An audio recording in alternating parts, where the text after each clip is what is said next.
O sol escaldante de março batia impiedoso no asfalto rachado da Rua das Flores, no bairro Vila Esperança, zona leste de São Paulo. O calor era sufocante, típico do verão paulistano que se estendia além do esperado. As casas simples, com suas fachadas desbotadas pelo tempo e pelas chuvas de verão, contrastavam com o céu azul sem nuvens, que prometia mais um dia de temperatura acima dos 35 graus. Dona Eulália Mendes, aos 78 anos, estava sentada na calçada irregular, ao lado de duas malas de couro sintético, gastas pelo tempo, e uma caixa de papelão ondulado que guardava suas últimas posses. O papelão já mostrava sinais de umidade nas bordas, resultado das lágrimas, que ela não conseguia conter. Suas mãos enrugadas, marcadas por décadas de trabalho doméstico, tremiam não só pela idade avançada, mas pela humilhação profunda que acabara de sofrer. Mãe, a senhora não pode mais ficar aqui. Eu já falei 1000 vezes, gritava Marcos, seu único filho de 45 anos, da porta da casa simples, de 3 cômodos que ela mesma havia ajudado a pagar com suas economias de doméstica. Eu tenho minha família para cuidar. Meus filhos precisam de espaço para estudar. A Carla está grávida de novo, e com esse bebê choramingando a noite toda, a senhora fica batendo panela de manhã cedo, resmungando, dando palpite em tudo. O homem, que um dia foi o menino que ela embalou no colo durante as noites de febre, agora tinha o rosto vermelho de raiva e os punhos cerrados. Sua barriga proeminente balançava enquanto gesticulava agressivamente e suas palavras saíam como facadas no coração da mulher que o criou sozinha. Marcos, pelo amor de Deus, ela é sua mãe. Onde ela vai dormir hoje à noite? Protestou Carla, sua esposa de 35 anos, segurando o bebê de 6 meses no colo. A mulher morena, de cabelos cacheados presos num rabo de cavalo desalinhado, tinha olheiras profundas e expressão cansada. Gente, os vizinhos estão todos olhando. Isso não é problema meu. Ela que procure um asilo, uma casa de repouso, sei. Lá, tem um monte por aí, respondeu ele, com a voz ainda mais alta. Já são quase 80 anos, tem que parar de dar trabalho. Eu não posso mais sustentar todo mundo nessa casa. Dona Eulália se levantou devagar, suas pernas bambas mal conseguindo sustentá-la após ficar sentada no chão quente por quase 1 hora. O vestido floral desbotado, um dos 3 que possuía, estava amarrotado e sujo da poeira da calçada. Ela havia criado Marcos completamente sozinha, depois que o marido, João, morreu num acidente de trabalho, na construção civil, quando o menino tinha apenas 12 anos. Durante 33 anos, ela trabalhou como doméstica em diferentes casas de família, nos bairros nobres de São Paulo. Acordava às 4h30 da manhã, pegava 2 ônibus e chegava em casa às 21 horas, exausta, mas sempre encontrava energia para ajudar o filho com as lições da escola. Passou fome para que ele pudesse comer, usou roupas remendadas para que ele tivesse uniforme novo, trabalhou até nos finais de semana para pagar seus estudos. Mãe, eu não aguento mais. A senhora reclama de tudo, não gosta da comida da Carla, fica dando conselho que ninguém pediu, continuou Marcos, agora com um tom mais baixo, mas ainda cruel. E esse negócio de ficar falando do papai toda hora, lembrando do passado. A gente precisa viver o presente. As palavras dele ecoaram na rua estreita como um trovão. Dona Eulália sentiu como se tivesse levado um soco no estômago. Ela apenas mencionava o falecido marido quando via algo que o lembrasse. Uma música no rádio, um programa de televisão que eles costumavam assistir juntos, o time de futebol dele jogando. Eu só queria ter um cantinho para viver meus últimos anos em paz, murmurou ela, a voz embargada. Nunca pedi luxo, nunca pedi dinheiro. Só queria estar perto da família. Família? A senhora fica o dia todo reclamando que a casa Tá suja, que a comida tá sem sal, que o menino tá chorando muito. Isso não é família, é estresse, rebateu Marcos, pegando as malas dela e jogando-as na calçada com violência. A caixa de papelão se abriu com o impacto, espalhando algumas fotografias antigas, um terço de madeira, alguns remédios para pressão alta e uma boneca de pano que ela havia feito para uma neta que mal a conhecia. Os vizinhos observavam pela janela e pelas frestas dos portões, alguns com pena genuína, outros apenas curiosos com o drama familiar que se desenrolava na rua como uma novela da vida real. Dona Carmen, a vizinha do lado, uma mulher gorda de cerca de 60 anos, balançava a cabeça negativamente enquanto regava suas plantas. Que vergonha, Jesus! Murmurava baixinho, mas alto o suficiente para ser ouvida. E a senhora, Dona Carmen, quer levar ela para sua casa? Gritou Marcos, percebendo o comentário. É fácil julgar quando não é com você. A tarde caía lentamente sobre o bairro, quando Dona Eulália finalmente conseguiu reunir suas coisas, espalhadas, e arrastar sua bagagem até a praça local. A Praça da Amizade, como era conhecida, ficava a 3 quarteirões de distância, mas para ela, com suas dores nas articulações e o peso emocional da rejeição, pareceu uma caminhada eterna. Sentou-se num banco de concreto pintado de azul descascado, sob uma árvore de ipê amarelo que já perdia suas flores. Ao redor, a vida seguia seu curso normal. Crianças brincavam no pequeno parquinho enferrujado, enquanto suas mães conversavam despreocupadas sobre novelas, contas a pagar e fofocas do bairro. Adolescentes jogavam futebol numa pequena quadra de cimento rachado, e alguns aposentados jogavam dominó numa mesa de pedra. Como sua vida havia chegado a esse ponto? Ela, que sempre foi uma mulher digna, trabalhadora, que nunca pediu esmola nem favor a ninguém, agora estava sentada numa praça pública com todas as suas posses numa caixa de papelão e 2 malas velhas. A ironia da situação não passava despercebida. A praça se chamava da Amizade, mas ela nunca se sentiu tão sozinha na vida. O estômago roncava. Ela não comia desde o café da manhã e já passava das 18 horas. Não tinha dinheiro para comprar um lanche, apenas algumas moedas no fundo da bolsa surrada. Encostou a cabeça no encosto do banco e fechou os olhos, tentando conter as lágrimas que teimavam em voltar. Maria da Conceição Santos, uma mulher negra de 55 anos, com cabelos grisalhos presos num coque despretensioso, trabalhava como vendedora de quentinhas na Praça da Amizade há mais de 10 anos. Sua barraca improvisada, feita com uma mesa de plástico branco, um guarda-sol colorido e 2 panelas térmicas grandes, era um ponto de referência no local. Conhecia praticamente todos os moradores do bairro pelos seus nomes, suas histórias, suas alegrias e tristezas.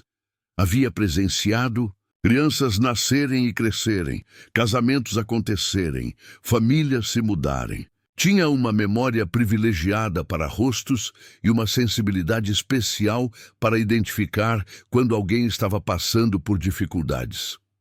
Naquela tarde, enquanto servia seu último cliente, o seu Antônio, aposentado que sempre comprava uma marmita de frango com batata doce, ela não conseguia tirar os olhos de Dona Eulália.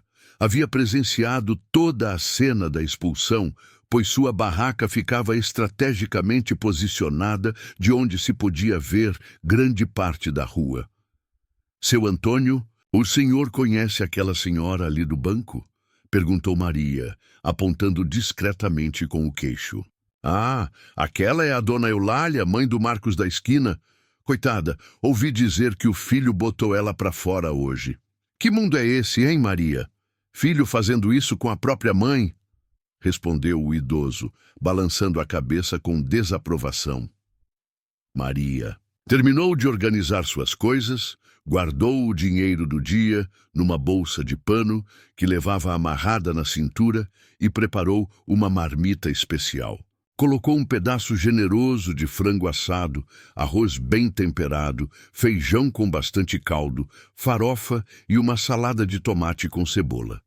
Era mais comida do que ela normalmente servia, mas algo dentro do seu coração mandava fazer isso. Aproximou-se de Dona Eulália com passos cuidadosos, como quem se aproxima de um animal ferido. A idosa estava com os olhos fechados, mas as lágrimas que escorriam por seu rosto denunciavam que ela não dormia. Dona Eulália, a senhora está bem? Perguntou Maria suavemente, sentando-se ao lado dela no banco e oferecendo a marmita ainda morninha. A idosa abriu os olhos, sobressaltada. Por um momento pareceu não reconhecer onde estava. Ah, minha filha, eu não sei mais o que fazer da minha vida. Respondeu, a voz rouca de tanto chorar. Meu próprio filho me botou na rua como se eu fosse um cachorro vira-lata. Maria sentiu o coração apertar. Sua própria mãe havia morrido há 5 anos, vítima de diabetes, e ela entendia profundamente a dor de ver os filhos se afastarem justamente quando mais precisamos de apoio e carinho. Não conseguia imaginar como alguém poderia fazer isso com a própria mãe. Come alguma coisa primeiro, dona. Barriga vazia não pensa direito e a mente confusa não resolve problema, disse Maria, destampando a marmita e liberando um aroma delicioso que fez o estômago de Dona Eulália roncar audível. Minha filha, eu não tenho dinheiro para pagar. Começou a protestar Dona Eulália, mas Maria a interrompeu com um gesto carinhoso da mão. Quem falou em dinheiro? Isso aqui é de coração. Come aí que depois a gente conversa. Enquanto Dona Eulália comia lentamente, saboreando cada garfada como se fosse a melhor refeição de sua vida, Maria observava aquela mulher com atenção. Apesar da idade avançada e da situação humilhante, havia uma dignidade em seus gestos, uma postura que denunciava uma educação rígida e valores sólidos. Suas roupas, embora simples e antigas, estavam limpas e bem cuidadas. Suas unhas, apesar de não terem esmalte, estavam cortadas e limpas. Era uma mulher que, mesmo na pobreza, mantinha sua higiene e seu orgulho pessoal. A senhora trabalhava com o quê, Dona Eulália? Perguntou Maria, genuinamente interessada. Fui doméstica a vida toda, filha. Comecei a trabalhar com 14 anos na casa de uma família rica no Jardim Paulista. Limpava, cozinhava, cuidava das crianças. Trabalhei 33 anos, sempre com carteira. Assinada, sempre honesta. Nunca levei nenhum pano de prato para casa, respondeu com um orgulho visível na voz. E cozinhava bem? Ah, isso eu cozinhava. As patroas sempre elogiavam minha comida. Eu tinha um tempero especial, sabe? Aprendi com minha mãe, que aprendeu com a mãe dela. Coisa de família. Maria sorriu. Então a gente vai se dar bem. Tô precisando de uma ajuda na cozinha mesmo. Como assim, minha filha? Olha, Dona Eulália, eu moro sozinha num quartinho nos fundos da casa da Dona Rosa, ali na Rua das Palmeiras. É pequeno, mas tem uma cama extra que eu uso para guardar umas coisas. A senhora pode ficar lá até a gente dar um jeito na sua situação. Os olhos de Dona Eulália se encheram de lágrimas novamente, mas desta vez eram lágrimas de gratidão misturadas com alívio. Minha filha, eu não tenho como pagar aluguel, não tenho renda. Quem falou em pagar? A gente se ajuda, né?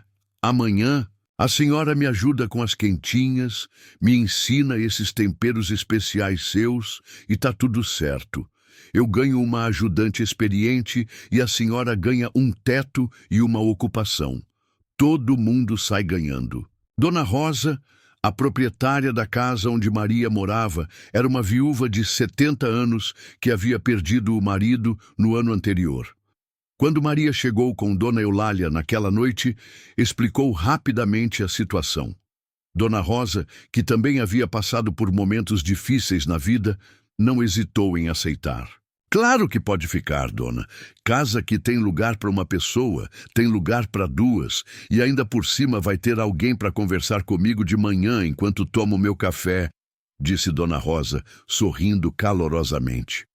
O quartinho era realmente pequeno, cerca de 3 a 3 metros, mas tinha 2 camas de solteiro, um pequeno armário de madeira compensada, uma mesinha e uma janela que dava para um quintal onde Dona Rosa criava algumas galinhas. Havia também um chuveiro elétrico e um vaso sanitário separados por uma cortina de plástico.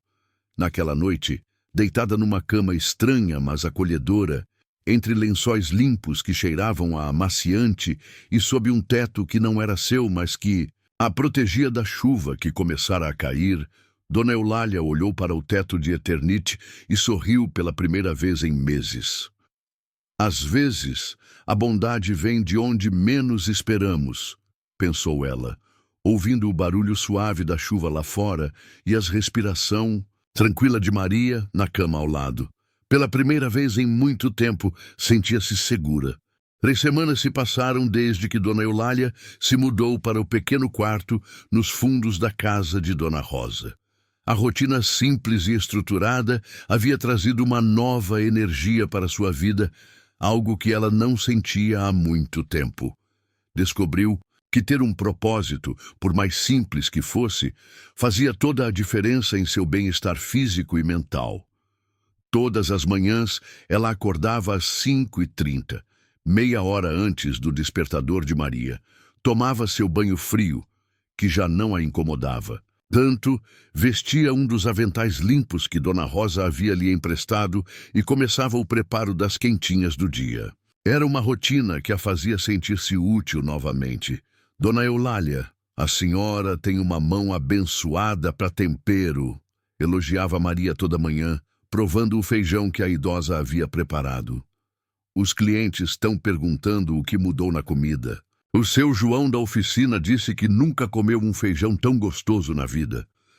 A verdade é que cozinhar sempre foi a maior paixão de Dona Eulália. Durante todos aqueles anos trabalhando em casas de família, ela havia aperfeiçoado receitas, criado combinações de temperos e desenvolvido técnicas que transformavam ingredientes simples em pratos saborosos. Mas seus patrões raramente reconheciam seu talento culinário, tratando-a apenas como mais uma empregada que fazia seu trabalho.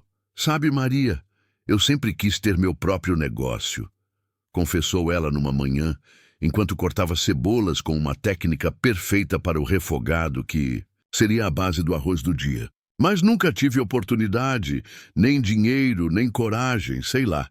Pois é, né? A vida da gente mulher pobre é assim mesmo. Sempre sonhando, nunca conseguindo realizar.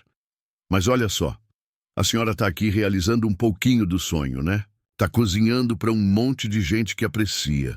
A barraca de Maria havia se transformado completamente com a chegada de Dona Eulália. Além dos pratos tradicionais, elas começaram a oferecer opções variadas.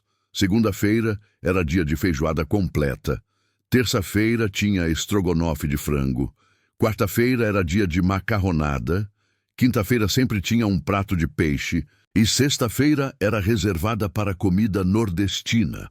Baião de 2, carne de sol, farofa de linguiça. Dr. Alberto teve que se sentar. 4 milhões de reais. Uma mulher de 78 anos que havia sido expulsa de casa pelo próprio filho e estava morando num quartinho de favor, era potencialmente dona de uma fortuna de 4 milhões de reais. Carlos, e como está a situação legal? Ainda é possível reivindicar essa herança? Perfeitamente possível. Na verdade, o juiz responsável pelo caso sempre esperou que aparecessem herdeiros. Há uma anotação aqui dizendo que Sebastião mencionou ter um sobrinho em São Paulo, mas nunca conseguiram localizar. Como não há prazo de prescrição para direitos sucessórios em linha reta, a herança continua disponível. Que documentos seriam necessários? Certidão de óbito do Sebastião, que eu tenho aqui. Certidão de nascimento do sobrinho, no caso, esse João Batista Mendes. certidão de casamento dele com a atual requerente e certidão de óbito do João para comprovar que ela é viúva e, portanto, herdeira legítima. É um processo relativamente simples, Alberto, e você toparia cuidar do caso com o maior prazer, ainda mais sabendo que é para ajudar alguém que realmente precisa. Pelos seus comentários, imagino que a senhora não deve estar numa situação financeira muito confortável.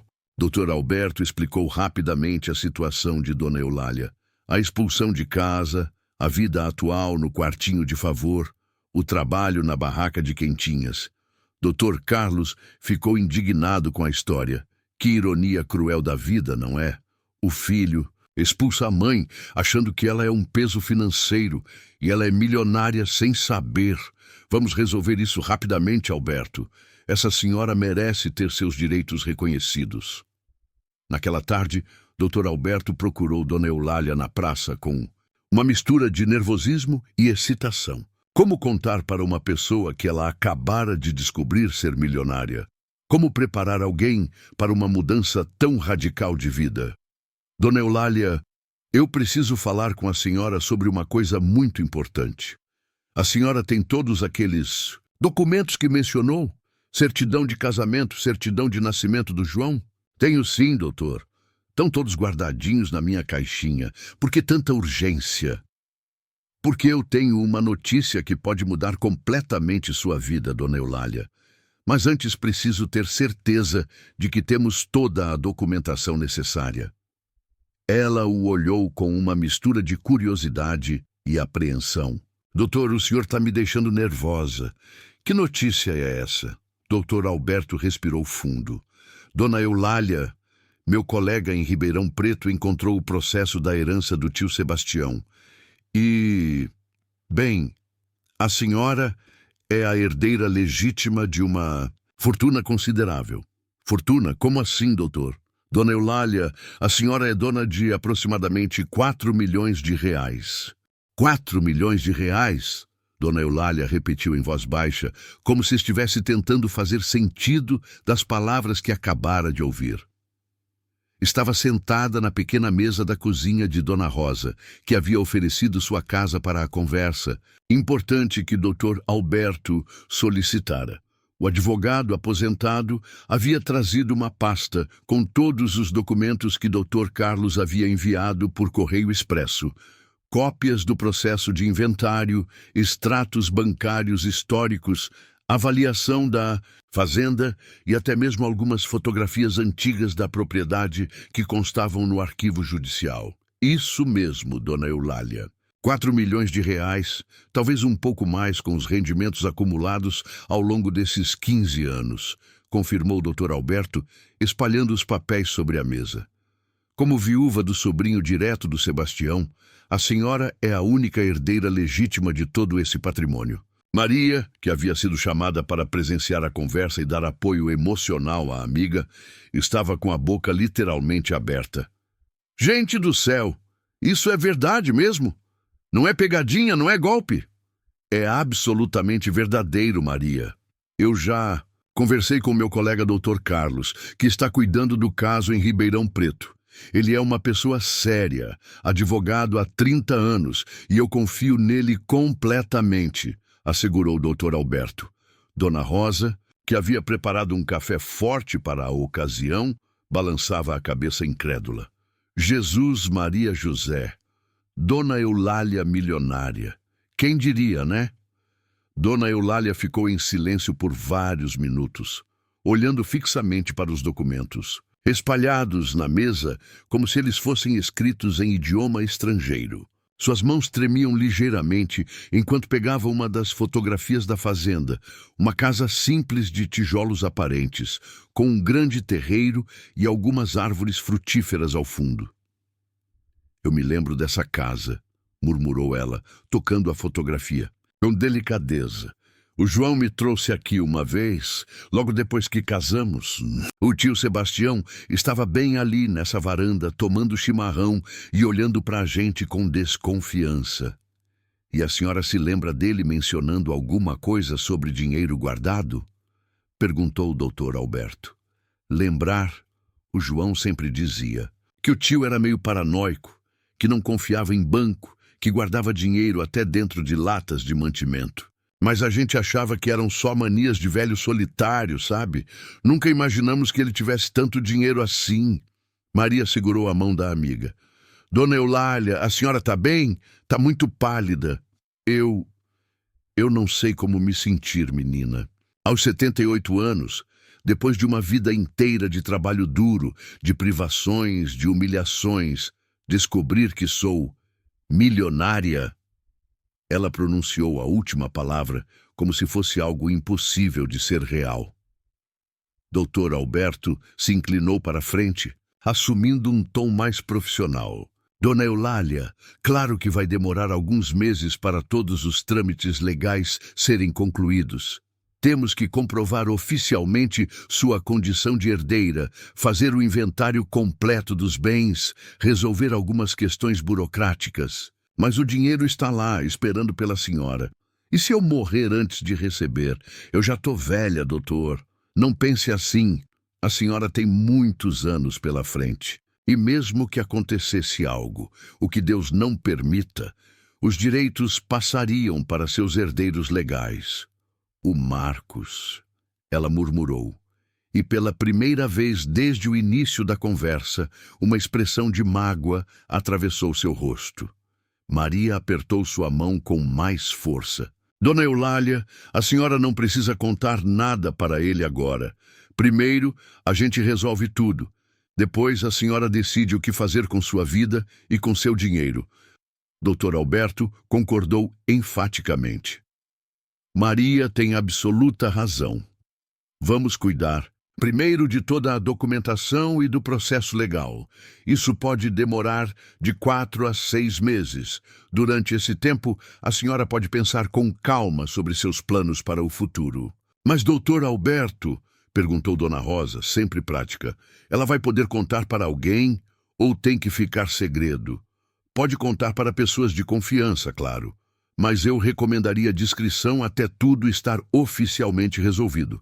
Dinheiro desperta a cobiça das pessoas, infelizmente. Dona Eulália olhou ao redor da pequena cozinha, para Maria, que havia lhe oferecido um teto quando ela mais precisava. Para Dona Rosa, que havia aberto sua casa para uma desconhecida.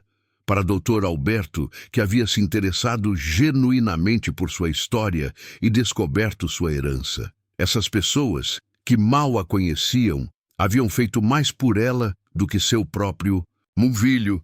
Eu já sei quem são as pessoas em quem posso confiar, disse ela, com um sorriso molhado de lágrimas.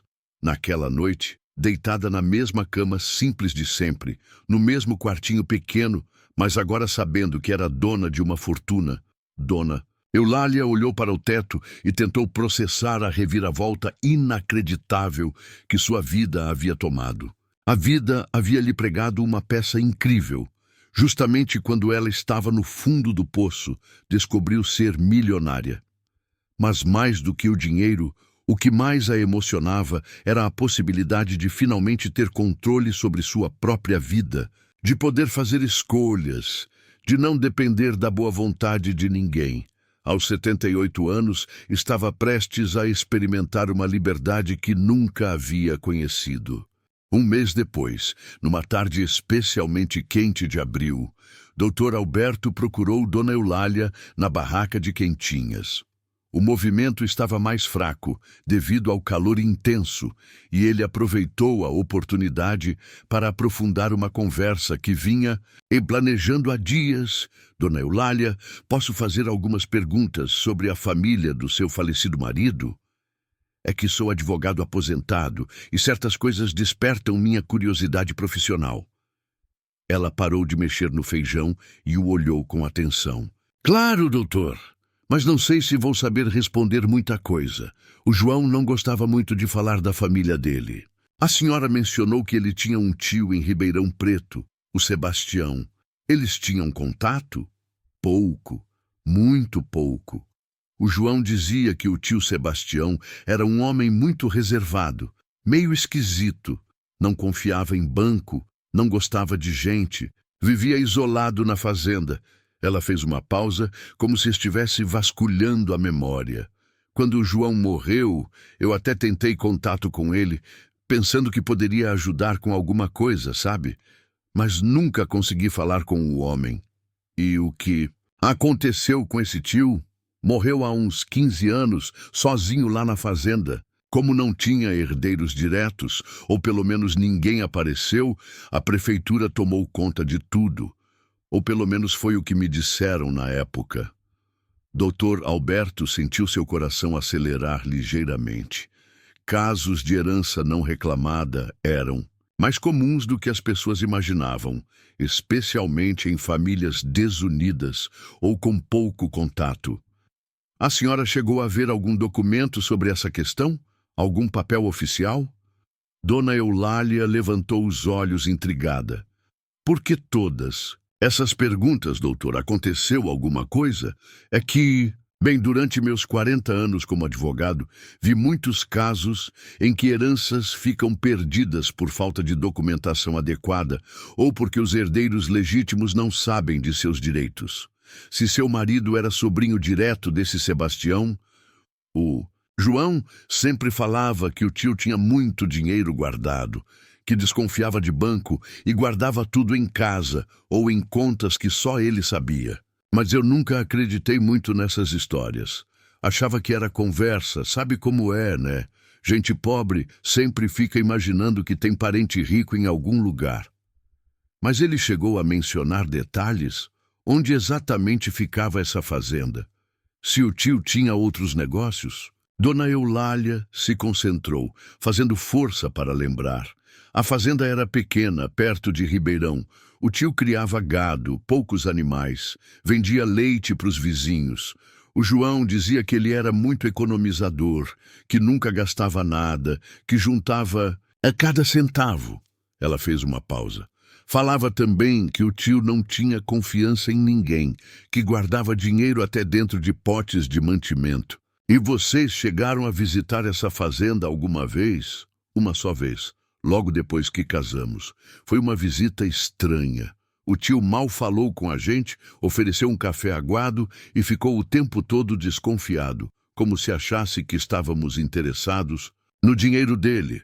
Dona Eulália sorriu tristemente. Ironicamente, era isso mesmo que ele pensava. Depois disso, o João nunca mais quis ir lá.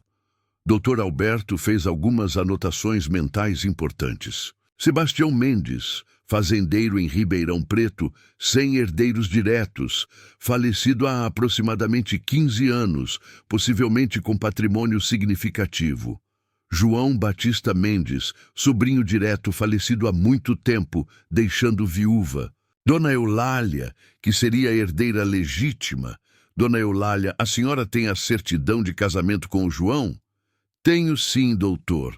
Guardo tudo numa caixinha de metal. Por quê? E a certidão de nascimento dele também? Também tenho. Sempre.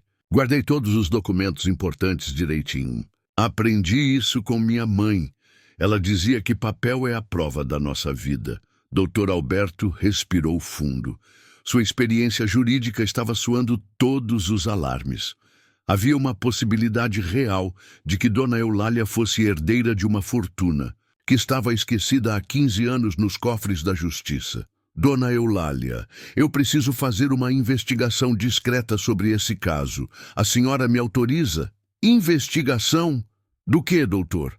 É possível que a senhora tenha direitos sobre a herança desse tio Sebastião.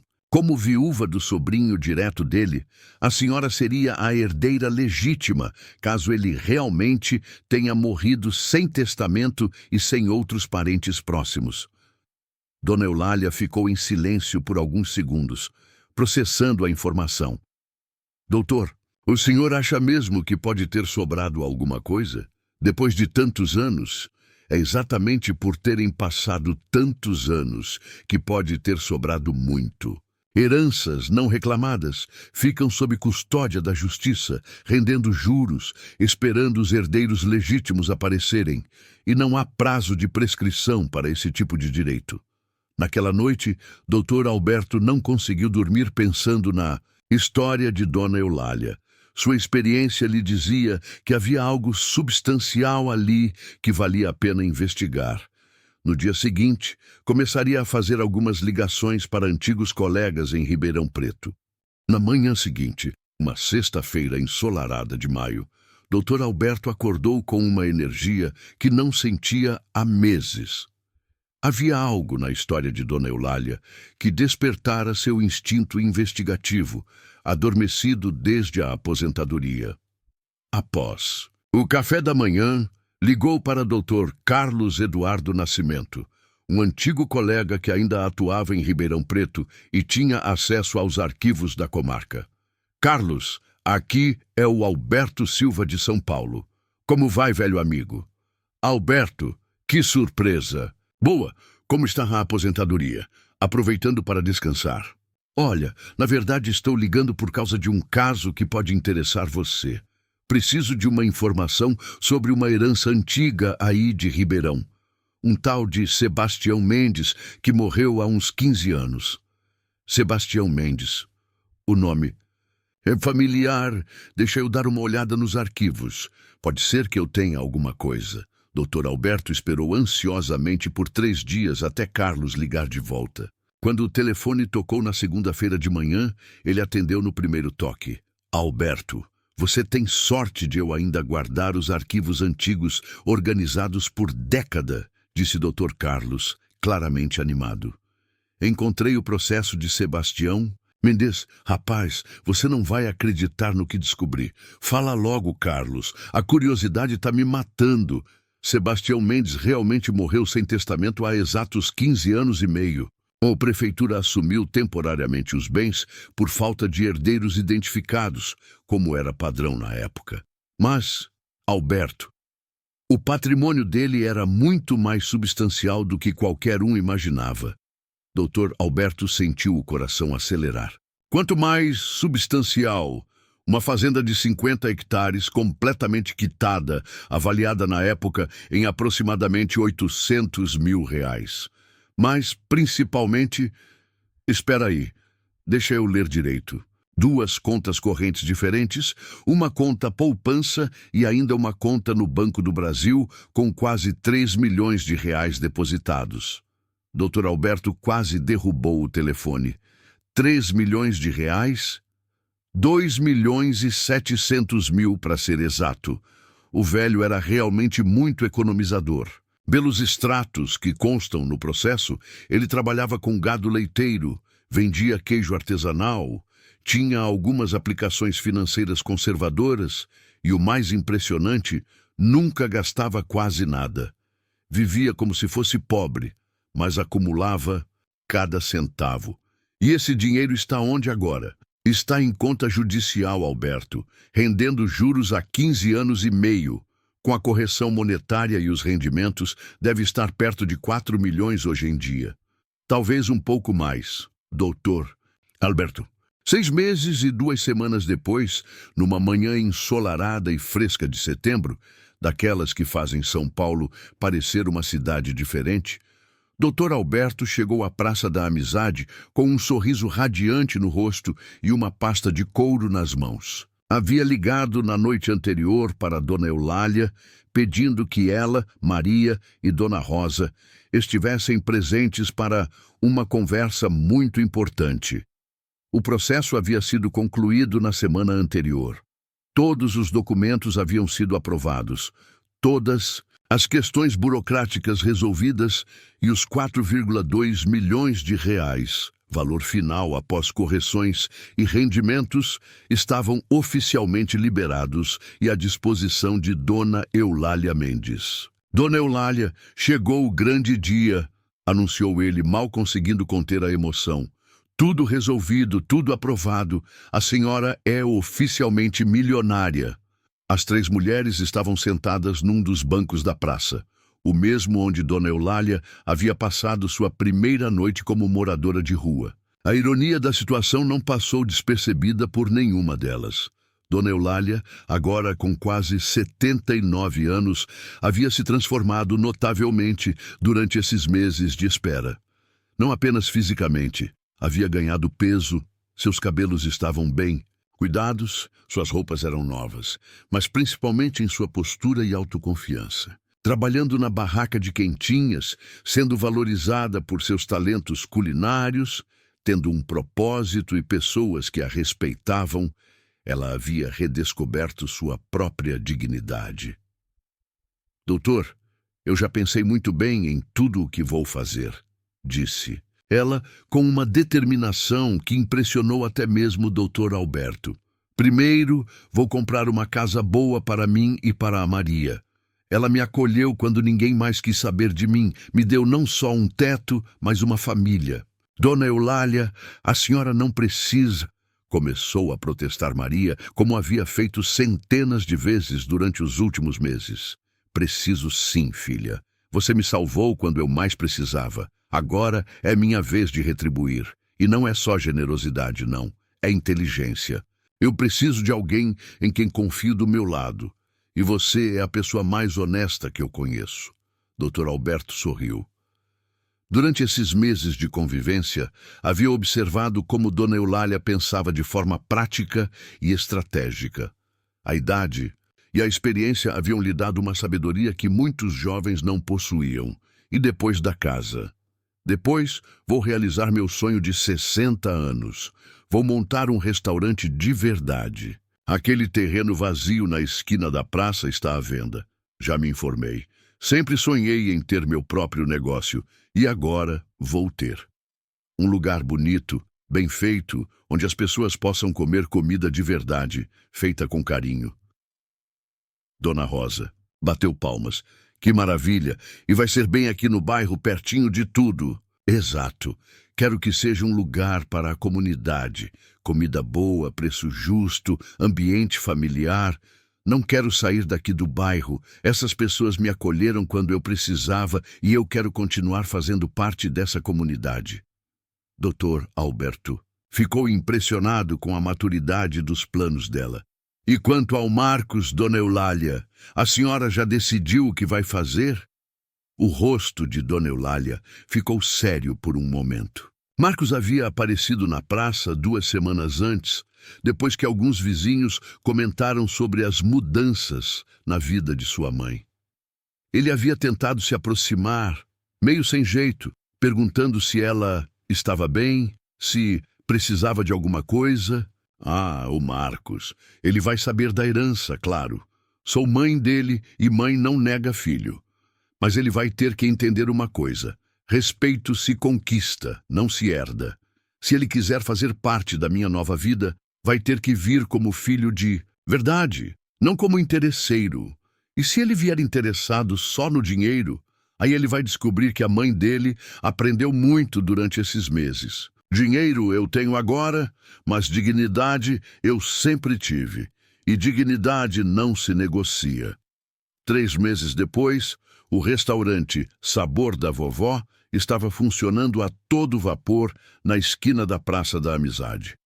O estabelecimento era lindo, fachada de tijolinho aparente, grandes janelas de vidro, um jardim pequeno na entrada e um letreiro em madeira entalhada que se tornou marca registrada do bairro. Por dentro, o ambiente era acolhedor e familiar. Mesas de madeira maciça, cadeiras confortáveis, plantas por todos os cantos e uma cozinha aberta, onde Dona Eulália podia ser vista comandando sua equipe de 3 cozinheiras que ela mesma havia treinado. As paredes eram decoradas com fotografias antigas do bairro e plantas em vasos de cerâmica. O cardápio era uma celebração da culinária caseira brasileira, feijoada às quartas e sábados, peixada às sextas, pratos regionais que mudavam semanalmente e sempre sobremesas caseiras que faziam os clientes voltarem religiosamente. Maria havia se tornado a gerente do restaurante, responsável pelo atendimento e pelo caixa. Usava um uniforme elegante, camiseta branca com o logotipo do restaurante bordado e uma saia preta, e havia feito um curso de atendimento ao cliente que Dr. Alberto havia pago como presente. Dona Rosa, apesar da idade, havia aceitado trabalhar meio período como recepcionista e hostess. Sua simpatia natural e conhecimento dos moradores do bairro tornaram-na perfeita para fazer os clientes se sentirem em casa. A casa que Dona Eulália havia comprado ficava a 2 quadras do restaurante. Uma construção térrea de 3 quartos, 2 banheiros, sala ampla, cozinha moderna e um quintal com árvores frutíferas. Ela e Maria moravam juntas, mas cada uma tinha seu espaço e privacidade. Marcos havia aparecido uma semana após a inauguração do restaurante, claramente impressionado com a transformação da mãe. Veio acompanhado da esposa e dos filhos, meio sem jeito, claramente em busca de reconciliação. Mãe, eu queria pedir desculpas pelo que eu fiz, pelo jeito que tratei a senhora. Eu estava errado. Dona Eulália o recebeu educadamente, mas sem efusão. Filho, eu te perdoo porque é meu sangue e porque guardar mágoa faz mal para a alma. Mas você precisa entender uma coisa. Respeito não se compra, se conquista. Se você quer fazer parte da minha vida de novo, vai ter que provar que mudou. Eu mudei, mãe. Juro que mudei. Então, vamos ver. Você pode vir aqui almoçar sempre. Em que quiser, pode trazer seus filhos para conhecer a avó deles. Mas devagar e sempre. Confiança se constrói com tempo e atitudes, não com palavras. Durante os meses seguintes, Marcos de fato parecia ter mudado. Vinha ao restaurante regularmente, sempre respeitoso, ajudava quando necessário e gradualmente foi reconquistando o afeto da mãe. Nunca perguntou sobre dinheiro, nunca fez referência ao patrimônio dela e quando ela finalmente decidiu contar sobre a herança, ele chorou pedindo perdão mais uma vez. Mãe, se eu soubesse, se eu imaginasse... Se você soubesse o quê, Marcos? Que eu tinha dinheiro? Então só me trataria... Bem, se eu fosse rica? Filho, o que importa não é o que eu tenho, é quem eu sou. E eu sempre fui sua mãe, rica ou pobre. Dr. Alberto tornou-se um cliente diário do restaurante e, mais do que isso, um grande amigo da família que Dona Eulália havia construído. Ele próprio havia se surpreendido com a alegria que sentia ao ver a transformação dela. Aos 66 anos, solteiro e sem filhos, havia encontrado um propósito renovado em ajudar pessoas como Dona Eulália. Uma noite, 6 meses após a inauguração do restaurante, Dona Eulália estava sentada na varanda de sua casa, observando o movimento da rua e ouvindo o barulho distante de seu restaurante, que ainda estava funcionando. Maria estava na cozinha preparando o jantar. Dona Rosa regava as plantas do quintal e, pela primeira vez em décadas, Dona Eulália se sentia completamente em paz. Aos 79 anos, havia descoberto que nunca é tarde para recomeçar, para realizar sonhos, para construir uma nova família. A vida havia lhe ensinado que às vezes precisamos perder tudo para descobrir o que realmente importa. Dignidade, amizade verdadeira, trabalho honesto e a coragem de seguir em frente mesmo quando tudo parece perdido. O dinheiro havia mudado sua situação financeira, isso era inegável. Mas foram as pessoas, Maria, Dona Rosa, Dr. Alberto, que mudaram sua vida de verdade. E essa era a verdadeira riqueza que Dona Eulália havia descoberto. Nunca é tarde para encontrar uma nova família, realizar sonhos antigos e provar que a dignidade e o caráter não têm preço. Maria estava certa naquela primeira noite na praça. Barriga vazia, não pensa direito. Mas coração cheio de esperança pode mover montanhas, revelar heranças perdidas e, mais importante ainda, revelar a força que existe dentro de cada um de nós. Enquanto observava as estrelas no céu límpido de São Paulo, Dona Eulália sorriu, pensando em como a vida pode ser surpreendente. Havia começado aquele ano como uma mulher rejeitada, humilhada, sem perspectivas. Estava terminando como empresária bem-sucedida, dona de sua própria vida, cercada de pessoas que a amavam de verdade. A verdadeira herança que ela havia recebido não eram os milhões de reais, mas a descoberta de que nunca é tarde para recomeçar, nunca é tarde para sonhar, e nunca é tarde para descobrir que merecemos ser felizes, independentemente da nossa idade. E assim, Dona Eulália Mendes, aos 79 anos, provou que as melhores histórias da vida começam justamente quando achamos que tudo já terminou. Fim. Henrique Silva, um advogado aposentado de 65 anos que havia trabalhado 40 anos com direito civil e sucessões, almoçava na praça todos os dias há 3 anos.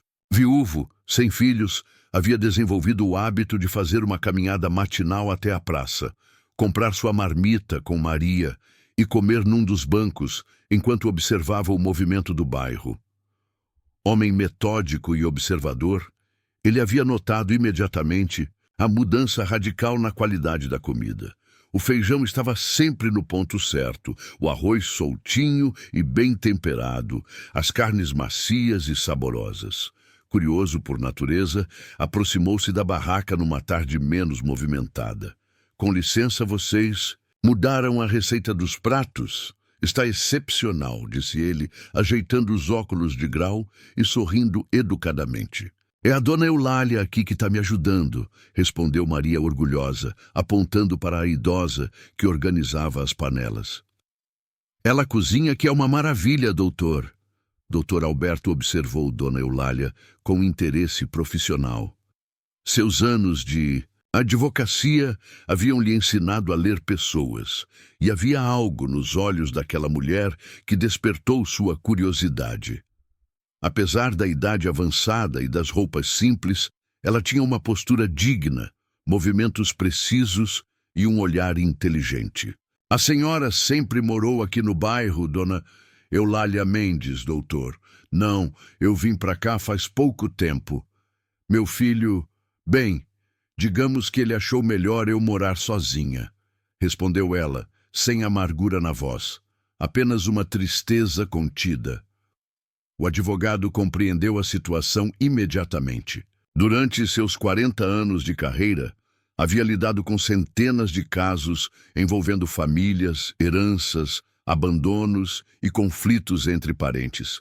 Sabia reconhecer os sinais de uma pessoa que havia sido rejeitada pela própria família. Entendo perfeitamente. E a senhora está se adaptando bem ao bairro?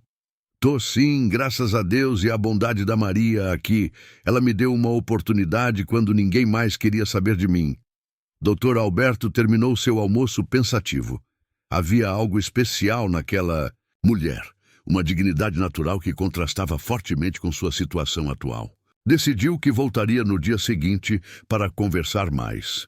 Durante a semana seguinte, Dr. Alberto tornou-se um cliente assíduo e conversador. Descobriu que Dona Eulália era viúva há muito tempo, que havia criado o filho sozinha trabalhando como doméstica e que sempre fora uma pessoa honesta e trabalhadora. Mas foi numa quinta-feira chuvosa que a conversa tomou um rumo interessante. Dona Eulália, posso perguntar uma coisa pessoal? Qual era o nome completo do seu falecido marido? João Batista Mendes. Por que pergunta, doutor?